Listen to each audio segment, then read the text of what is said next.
Guys problem number 57 को देखिएगा। और 57 जो आपसे कह रहा है वो आपको समझाने की कोशिश करता हूँ। आपसे कह रखा है कि एक बस खड़ी हुई है और उस बस के अंदर एक खिड़की है, उस खिड़की में से एक पत्थर को ज़मीन पर फेंका गया।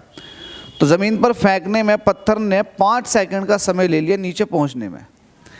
तो यहाँ पर आपसे कह रहा है कि अब ये बताइएगा आप, अगर बस कितने से, हमसे कह रहा है कि 80 किलोमीटर पर आवर की वेलोसिटी से, कांस्टेंट वेलोसिटी से अगर आगे को जाती है, तब बताओ पत्थर कितना टाइम ले लेगा ज़मीन पर आने में।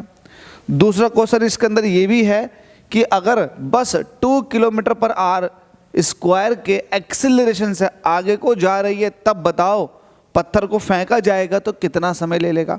तो एक बात बताता हूँ आपको, ये एक्सीलरेशन कांस्टेंट वेलोसिटी आपके लिए है। मैं आपको एक चीज़ समझाता हूँ। लेट अस सपोज कि ये बस है और बस में से कोई पत्थर फेंका गया, वो ज़मीन पर आने में जो उसे टाइम लगा है ना, टाइम वो लगा है उसे 5 सेकंड।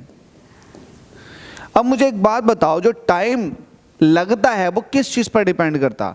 तो टाइम इज इक्वल टू, आप यहाँ से निकाल सकते हैं S is equal to U T plus के हाफ जी टी स्क्वायर से, क्योंकि पत्थर जब यहाँ से फेंका जाएगा वो मोशन अंडर द ग्रेविटी करेगा। ठीक है, तो ग्रेविटी के लिए आप डिस्प्लेसमेंट का फॉर्मूला लगा दोगे। लेट अस सपोज कि यहाँ से यहाँ तक जो हाइट है वो h है, तो h इज इक्वल टू हो जाएगा you T plus half G T square, ये हो जाएगा।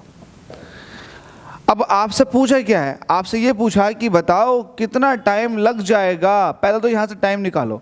आपको पता है इनिशियली यहाँ से जब पत्थर को फेंका गया था तो वर्टिकल वेलोसिटी इनिशियल में 0 होती है, क्योंकि आपने प्रोजेक्टाइल में पढ़ रखी है मेरे से। तो इनिशियल वेलोसिटी वर्टिकल में 0 होती है। हाँ, हॉरिजॉन्टल इनिशियल वेलोसिटी तो भले ही होती है, लेकिन वर्टिकल में इनिशियल वेलोसिटी 0 होती है। तो जब इनिशियल वेलोसिटी 0 होगी तो ये टर्म पूरा का पूरा 0 हो जाएगा, मतलब h इज इक्वल टू आ जाएगा हाफ जी टी स्क्वायर। यहाँ से मुझे टाइम चाहिए तो ये हो जाएगा 2h अपॉन जी, और इसका भी रूट लगा दो, ये हो जाएगा टाइम का फॉर्मूला।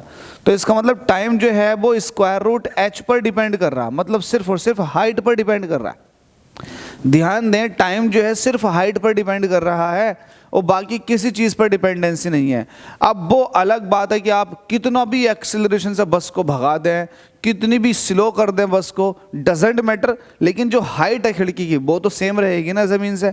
वो सेम होने की वजह से टाइम भी क्या लगेगा, सेम लगेगा। तो इन दोनों ही क्वेश्चन का जो आंसर बन जाएगा 5 सेकंड बन जाएगा।